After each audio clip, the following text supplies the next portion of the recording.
Bonjour à vous, installez-vous, j'en prie. Ça va? Ça peut aller. Moi ça va pas trop, j'ai super mal dormi, j'ai eu mal à la nuque toute la nuit, je crois que j'ai un torticolis. Ta gueule? On s'en fout. Ah mais regarde pas comme ça, il a raison hein. On en a rien à branler de ta vie. Ça va, vous avez fini, on peut commencer? Mais bien évidemment. Abruti. Très bien, alors rentrons tout de suite dans le vif du sujet. Vous vous souvenez de notre invention, la friendzone? Ah bah comment l'oublier, c'est un carton. Eh bien justement, c'est pour ça que je vous ai convoqué. J'ai découvert une imperfection dans notre création.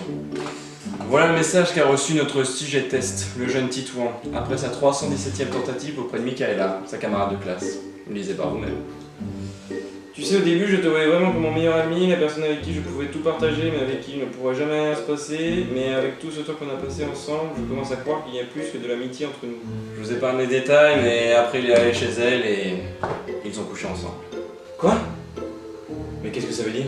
Ça me fait mal de le dire, messieurs, mais la friendzone est obsolète. Quoi? Mais attendez, vous êtes sûr que c'est pas juste un cas isolé? Malheureusement, oui, j'en suis sûr. J'ai vérifié. De plus en plus de personnes sortent de la friendzone, partout dans le monde. Oh mon dieu, mais c'est une catastrophe, qu'est-ce qu'on va faire? Pas de panique. Dès que j'ai découvert ça, je me suis penché sur le problème. Et j'ai trouvé la faille. Les liens ne sont pas assez forts.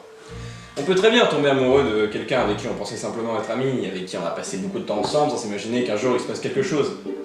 Et c'est là que m'est venue une idée. Avec qui une personne n'aura jamais envie de coucher, quelles que soient les choses qu'ils auraient vécues ensemble. Un membre de sa famille. Un frère, par exemple. Bon, sauf si t'es chelou que tu t'appelles Cersei Lannister, mais vu que c'est un personnage de fiction, on s'en fout un peu. Et c'est alors que j'ai créé la Brother Zone. Et en quoi ça consiste exactement? Eh bien voyez-vous, avec la Friendzone, la personne considérait l'autre comme son meilleur ami gay. Mais avec la Brother Zone, elle le considère comme son propre frère. Oula, c'est pas un peu tordu comme truc? Non mais vas-y, coupe-moi la parole pendant la présentation, je t'en prie. Désolé. Putain... J'ai expérimenté cette nouvelle invention sur un sujet de test que j'ai appelé Titouan numéro 2. Eh ben c'est original ça, dis donc. C'est incroyable. Tu m'as entendu te demander ton avis? Merci. Donc je disais, j'ai testé le concept sur Titouan numéro 2, et voilà ce que sa target a répondu. T'es le sang frère. De quoi décourager le plus coriace des forceurs? Mais qui écrit ce truc? Ça devrait être illégal d'écrire comme ça. Tu travailles pour la brigade de l'orthographe? Non, enfin là... Ah voilà, donc faire ta gueule. Putain...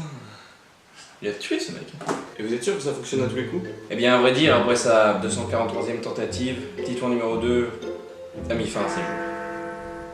Eh ben c'est bien au point ça encore, tiens. Oui bah ça va. C'est qu'un prototype, on va s'améliorer. Et je compte sur vous pour ça d'ailleurs. Vous pouvez monsieur, on vous décevra pas. Je l'espère. Messieurs, si nous nous débrouillons comme il faut, cette invention pourrait bien nous faire remporter le prix Nobel de la fuse de puterie. Alors, au travail.